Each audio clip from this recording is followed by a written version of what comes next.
राम राम दोस्तों, मैं हूं रविंदर राठी। आप हैं मेरे साथ और हम करेंगे न्यारी बात। न्यारी बात के इस खास एपिसोड में हमारे साथ हैं वैश्य आर्य कन्या शिक्षण महाविद्यालय की प्राचार्य डॉक्टर आशा शर्मा। डॉक्टर आशा शर्मा लगातार बच्चियों को शिक्षित करके शिक्षक बनाने की मुहिम में जुटी हुई हैं और बिना किसी देरी के सीधे बात करते हैं डॉक्टर आशा शर्मा से, जानते हैं महिला शिक्षा को लेकर वो क्या सोचती हैं, क्या देखती हैं, उनके अनुभव क्या हैं। जी डॉक्टर साहब नमस्कार। नमस्कार जी डॉक्टर साहब, भारत को आज़ाद हुए 75 साल हो गए हैं, लेकिन आज भी करीब 14 करोड़ से ज़्यादा महिलाएं ऐसी हैं जो लिखने में पढ़ने में अक्षम हैं। तो क्या मानते हैं कि क्या महिला शिक्षा को लेकर जिस तरीके से रिफॉर्म्स की अपेक्षाएं थी, ऐसी उम्मीद थी कि महिलाएं शिक्षित होंगी, समाज शिक्षित होगा, वो क्या हम उसको साकार कर पाए हैं उस सपने को? काफ़ी हद तक हम साकार कर पाए हैं, क्योंकि आप देखो प्रैक्टिकल लाइफ में भी काफ़ी महिलाएं शिक्षित हो गई हैं, लेकिन जो उनके बीच में बैरियर्स आ रहे हैं, अड़चनें आ रही हैं, उनको हटाना ज़रूरी है। एक तो जो लोग हैं उनकी सोच, उनको अभी भी लगता है, और दूसरा मेरा मानना है कि जो मेल ईगो है वो ज़्यादा आगे आड़े आ रही है, क्योंकि अगर लेडी आगे ज़्यादा चली जाती है तो मेल ईगो आड़े आती है और वो एक्सेप्ट नहीं कर पाता वीमेन की सक्सेस को। तो इसको डरते हुए भी कुछ महिलाएं आगे नहीं बढ़ पाती हैं। तो ये एक डायलेमा ऑफ एजुकेटेड वीमेन है।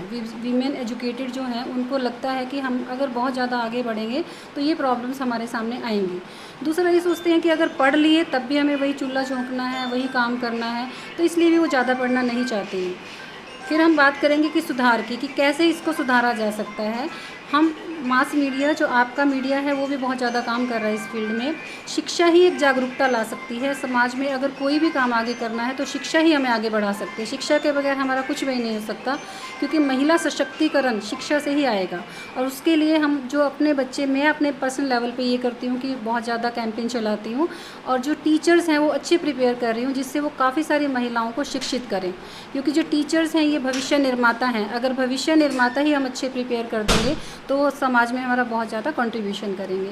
तो मैडम, जिस तरीके से आपके यहाँ बच्चियाँ यहाँ पढ़ने आती हैं, बाद में यहाँ से निकल के वो पढ़ाने जाती हैं, तो ऐसा क्या आप उनको मोटिवेशन देते हैं कि वो स्पेशली बच्चियों पर ज़्यादा फोकस करें? क्योंकि स्कूली स्तर पर तो बच्चियाँ फिर भी पर्याप्त मात्रा में शिक्षा ग्रहण करती हैं, लेकिन जैसे जैसे शिक्षा का स्तर बढ़ता है वैसे वैसे लड़कियों की संख्या घटती चली जाती है, ड्रॉप आउट बढ़ता चला जाता है। इसको काउंटर करने के लिए कहीं ना कहीं स्कूल स्तर पर एक माइंड मेकअप करने की आवश्यकता है। तो उसमें क्या क्या भूमिका रहती है इन बच्चियों की? उसमें हमारा ये योगदान रहता है कि जो हमारे बच्चे हैं इंटर्न पर जाते हैं 4 मंथ्स की ट्रेनिंग के लिए, तो उनको पहले से हम प्रिपेयर करके चलते हैं कि लड़कियों को पढ़ाने के लिए आपको कैसे मोटिवेट करना है।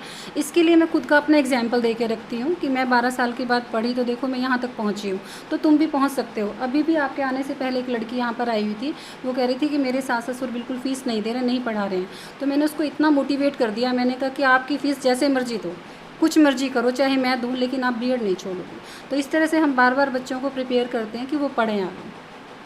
तो शिक्षा के अलावा भी महिलाओं को तमाम बाधाओं का, रुकावटों का सामना करना पड़ता है।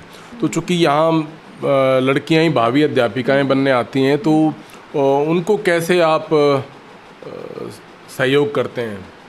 उनके अंदर अच्छे से फर्म डिटर्मिनेशन करके कि आपकी जो एजुकेशन है वही आपको सर्वाइव कर सकते हैं उसी के थ्रू, वैसे तो आप सर्वाइव कर ही नहीं सकते हैं। तो हम उनको वही बार बार एग्जांपल्स दे के कि आपको बाय हुक और क्रुक आपको पढ़ना है, आपको करना है कुछ भी। जैसे अभी इस लड़की को मैंने बहुत समझाया कि आप छोड़ोगे नहीं। मैं खुद भी 5 लड़कियों को पढ़ा रही हूँ और हर साल 4-5 बच्चों की फ़ीस दे के उनको छोड़ने नहीं देती हूँ। तो ये मेरा यही प्रयास आगे बढ़ने के लिए सही रहता है, क्योंकि जब मैं खुद उनकी फ़ीस दे देती हूँ तो वो आगे पढ़ लेती हैं। तो बहुत सारी मैरिड महिलाएं जो हैं वो बच्चे को लेके भी आई हुई थी लड़की, ऐसे आती हैं जी। तो उनके परिवार में तमाम उन पर अंकुश लगाया जाता है कि भाई शादी हो गई, बस अब बस करो, बच्चे पालो, है ना। तो लेकिन वो शिक्षा को लेकर उनमें एक क्रांति की जो आवश्यकता है उसको लेकर क्या क्या प्रयास रहते हैं? हम तो एक स्टार्टिंग, क्योंकि बीएड है वो एजुकेशन ही है, और एजुकेशन में ऑलराउंड डेवलपमेंट ऑफ पर्सनालिटी पे हम इनको लेके चलते हैं। तो उसमें हम हर एस्पेक्ट को लेके चलते हैं कि अगर कोई हर्डल आती है, कुछ बैरियर आता है, तो रिलैक्सेशन हम अपने पार्ट पे भी देते हैं। जैसे छोटा बच्चा है, बच्चे को फीड करवाने भेज दिया, वो छोड़ेगी नहीं क्योंकि उसको हम बीच बीच में टाइम टू टाइम दे देते हैं।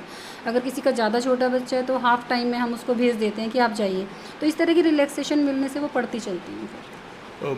मैम, शिक्षा के अलावा भी जो तमाम और चीज़ें हैं, सोसाइटी में आना जाना, अपराध जिस तरीके से बढ़ रहे हैं, तो उसको देखने के लिए, बच्चियों को मजबूत बनाने के लिए, मानसिक तौर पर वो सबल हों, सक्षम हों, समर्थ हों उन चीज़ों को फेस करने के लिए, तो वो उसमें क्या क्या विशेष प्रयास रहते हैं? उसमें विशेष प्रयास जैसे ये नुक्कड़ नाटक वगैरह करवा के हम इनको अवेयर करते रहते हैं। आपको तो देखते ही हो कि हम कितना काम करवाते हैं, तो उसमें हम उसके थ्रू अवेयर करते रहते हैं इनको।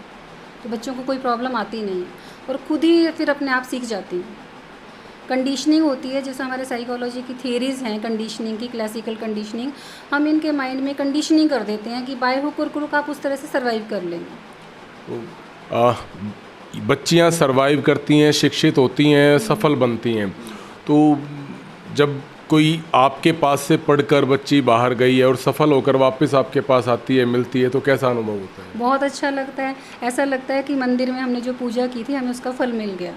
और अगर हर एक टीचर अपने आप को ये सोचे कि टेम्पल ऑफ लर्निंग है, ये मंदिर है, तो मुझे लगता है कि ये प्रॉब्लम सारी सॉर्ट आउट हो जाएंगी धीरे धीरे। तो जो बच्चियां हमारे इस चैनल के माध्यम से आपको देख रही हैं, सुन पा रही हैं, उनको, उनके अभिभावकों को क्या संदेश देना चाहेंगे? उनके अभिभावकों को यही कहना चाहूँगी कि जो एजुकेशन है वही मोस्ट इम्पोर्टेंट वेपन है आपके हाथ में। कभी भी आपको ज़रूरत पड़ती है तो इस वेपन को आप यूज़ कर सकते हैं और समाज में जागरूकता ला सकते हैं। और सारी प्रॉब्लम्स का जो हल है वो एजुकेशन ही कर सकती है। अगर मैंने ही एजुकेशन बीच में छोड़ दी होती तो शायद मैं यहाँ तक नहीं पहुँचती। मैंने एमए इंग्लिश में एडमिशन लिया तो मेरी मैरिज हो गई थी। फिर मैंने 1.5 साल तक बहुत ज़्यादा मुश्किल, इवन कि घर टूटने के कगार पे कि आप नहीं पढ़ेगी तो छोड़ देगी। फिर भी मैंने पढ़ाई की पूरी अपनी, और उसके बाद 12 साल के बाद फिर दोबारा घर से बाहर निकली तो फिर मैंने पूरी पढ़ाई की, डबल PhD की, नेट किया, 13 बुक्स लिखी और फिर मैं यहाँ तक पहुँची। तो मैं अपना सेल्फ एग्जाम्पल दे के ही बच्चों को मोटिवेट करती रहती हूँ कि उसी से वो मोटिवेट हो जाती हैं। आशा जी, बहुत बहुत धन्यवाद हमसे बात करने के लिए, हमारे दर्शकों को प्रोत्साहित करने के लिए। आप ऐसे ही बच्चियों को शिक्षा के इस मंदिर में शिक्षक बनाते रहिए। बहुत बहुत शुभकामनाएं। Thank you. न्यारी बात के इस एपिसोड में फ़िलहाल इतना ही। फिर मिलेंगे किसी अन्य शख्सियत के साथ, किसी अन्य न्यारी बात के साथ। धन्यवाद।